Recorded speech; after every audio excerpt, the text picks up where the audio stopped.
Welcome everyone. Oh, this is the pointer. This is the slide. Thank you. So my name is Kristof. I'm the founder of Pimlico, a company that specializes in giving tools for developers to build with smart accounts. And today I'll talk a bit about what relaying is going to be like for smart accounts after the Pectra upgrade. So I have three very specific goals in this presentation. One is to explain to people the difference between ERC-4337 and 1702. This is going to be a bit of a technical talk. And before I actually continue, I want to know who here in the audience has heard about ERC-4337? Can you put your hands up? Okay, that's a lot of people. That's great. And how about EIP-7702? That's also great. And one final question here is, who in the audience thinks ERC-4337 is competitive with EIP-7702? Okay, a couple of hands, not too many, but we'll touch on that in a second. The second thing I want to address afterwards is future of smart account relay.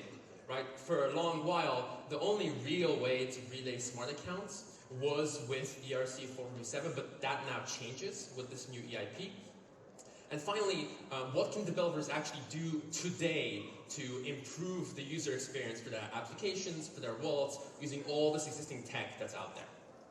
Okay, let's quickly do a recap of ERC-4337. So this ERC, at the end of the day, is a standard that allows smart accounts to plug into an existing large set of relayers and gas sponsorship modules. So before, if you were building a smart account, you'd have to build the actual account yourself. You would have had to set up relaying for yourself, set up the way you sponsor gas for users, and actually secure the whole thing yourself, making sure there's no problems with the whole flow of the transaction, the validation, all of that. Now, instead, there's this new ERC, which introduces this user operation struct that wallets can send to these specialized relayers called bundlers.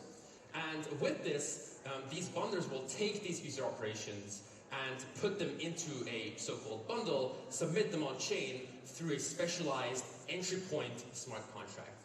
With this smart contract, this specialized contract, which is very well audited, handles all the security implications, the entire flow, the gas management, all the things you really need to make sure are secure when you're building a smart account.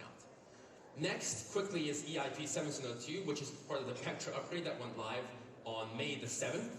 And this EIP is doing slightly something different, right? So this allows developers and users a new way to turn their existing accounts into smart accounts. So previously, there was no real way to start using a smart account beyond creating a new account, transferring all your funds, and going from there. Now you can turn your existing accounts that you might have, MetaMask, all the similar wallets, and actually make them smart accounts, have all the smart account functionality. So there's actually been quite a bit of adoption already of 7702.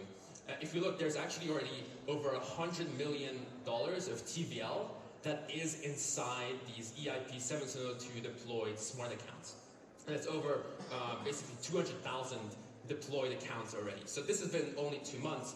I think that's quite impressive so far for such a new upgrade. Now, my first goal, right? My first goal was to dispel this myth that these two are competitive. So ERC-4337, again, is an interface for how your smart account can look that will make it easy to plug into all these existing systems, this existing ecosystem of bundlers, paymasters, all that stuff. And EIP-7702 does not designate how your smart account should look like. It gives you a way to turn your existing EOA into a smart account. And so because the first was the standard, it does not need a hard fork, and because the second one introduced a new transaction type and a bit more complexity there, it does need a hard fork. So these are the fundamental differences, right? But the point is, they are completely independent. You can use ERC-4337 accounts, but not deploy them with 1702.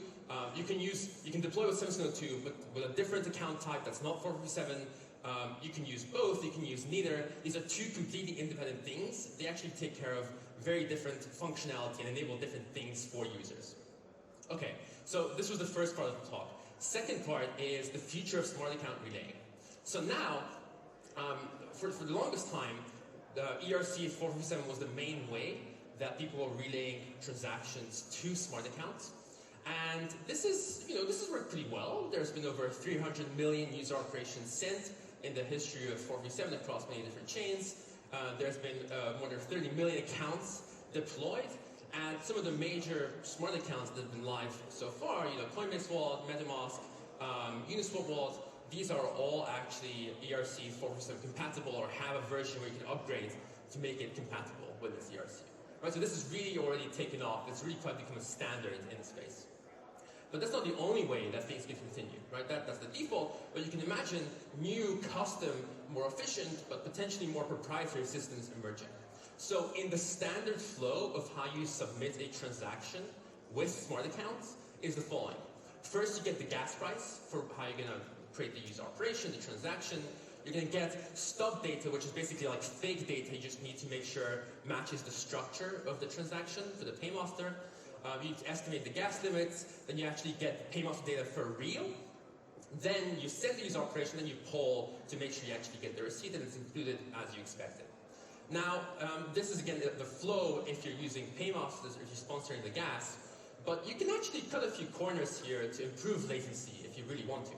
So for instance, most straightforwardly, you could make it so the relayer itself, which typically is the bundler, it actually pays the whole gas of the transaction instead of delegating this to a custom paymaster.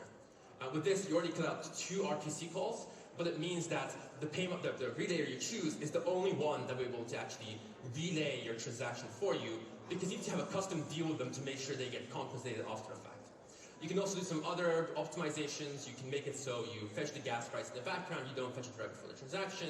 You can make it so that for some of the most common things a user might do, you would hard-code the gas limits because you just know that this is how much it's going to cost. And so with some of these optimizations, you can really cut a lot of latency out of the whole flow. So the third potential feature here is self-calls. So with ERC-4337, because the account that you deploy with this EIP, it still has a private key that you own. You can submit transactions on your own behalf to the smart account that you deploy to your own address. This means that you can keep submitting transactions to your smart account without needing to rely on a custom relayer contract.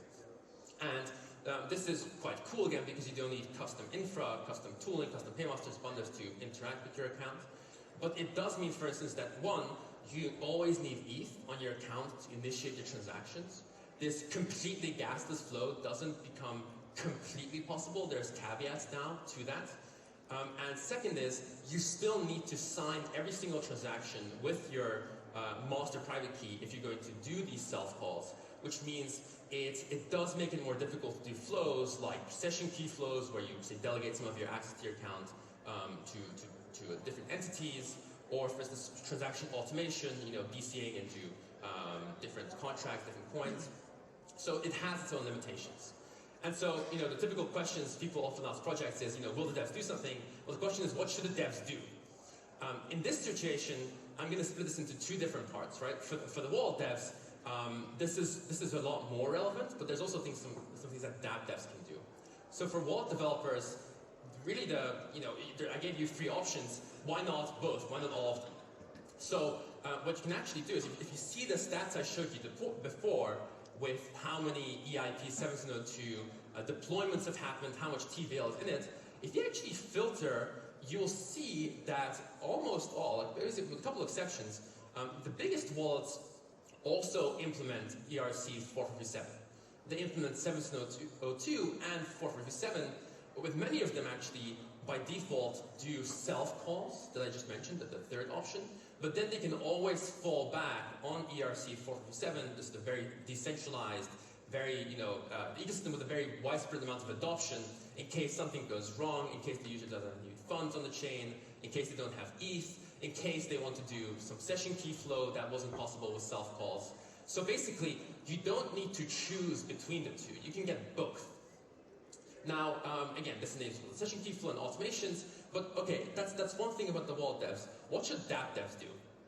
Now, before I go any further, I just want to quickly ask, who here has heard of EIP-5792.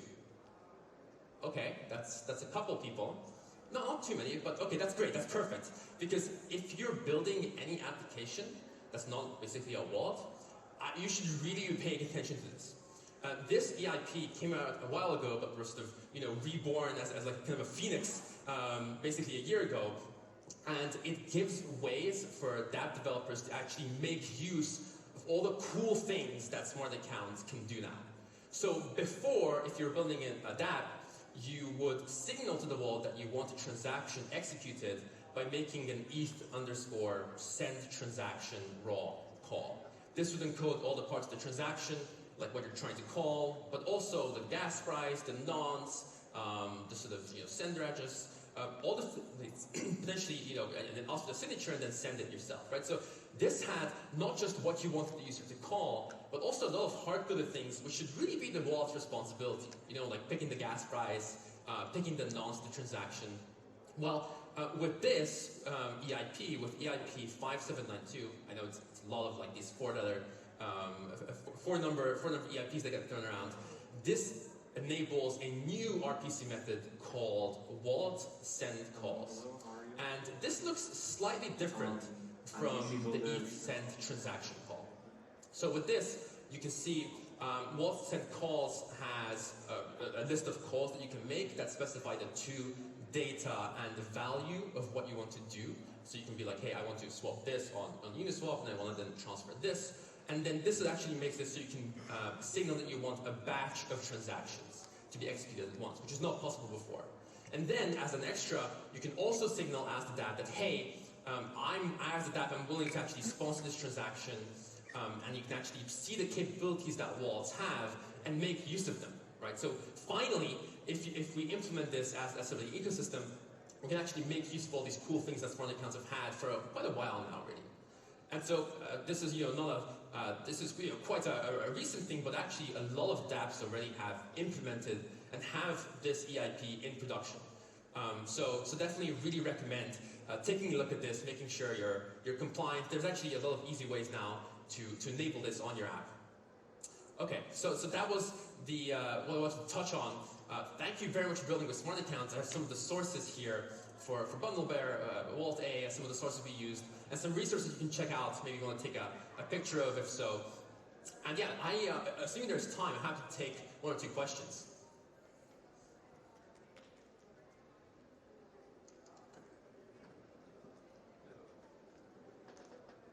Is there time?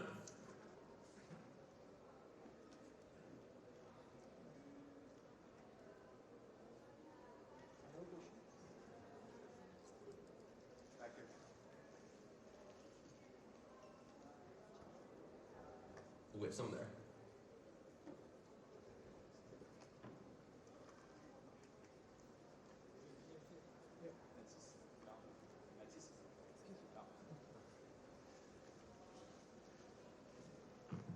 I think, as you mentioned, this EIP 5792, we can send multiple calls to the wallet, right? So is it like a batched transaction or something?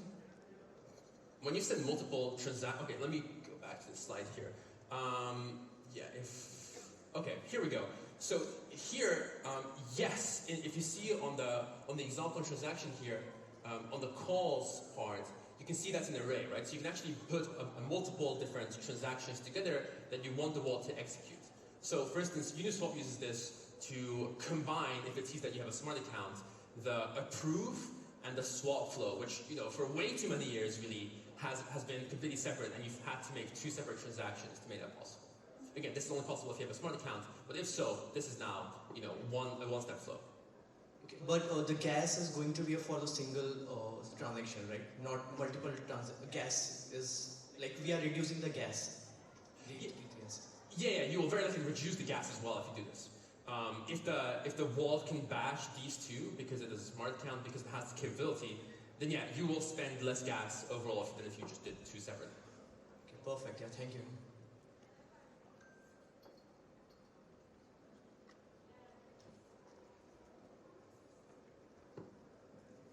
1, 2, 3. Nice. So first I wanted to mention that wallets are struggling with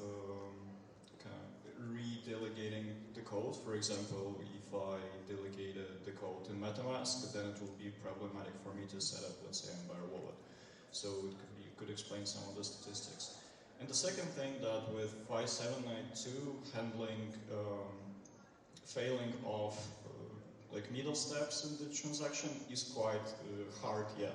So that developers, they should still consider the normal flow with sequential execution as a basic one. So probably this. Yeah, I mean, for sure, 100% agree. The part of actually, one of the capabilities that you can get if you're using this 5792 EIP is to see if the wallet supports atomic calls, right? If you can actually include both of the transactions together, and if one fails, make sure the other fails as well. Not all wallets can support this, but if they can, that's really great, right? But not all of them can right now.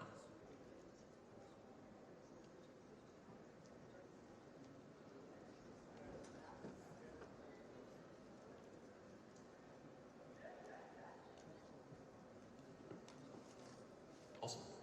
Well, in that case, thank you so much, guys. Hope you learned a couple of things. Thank you for the Smart Accounts.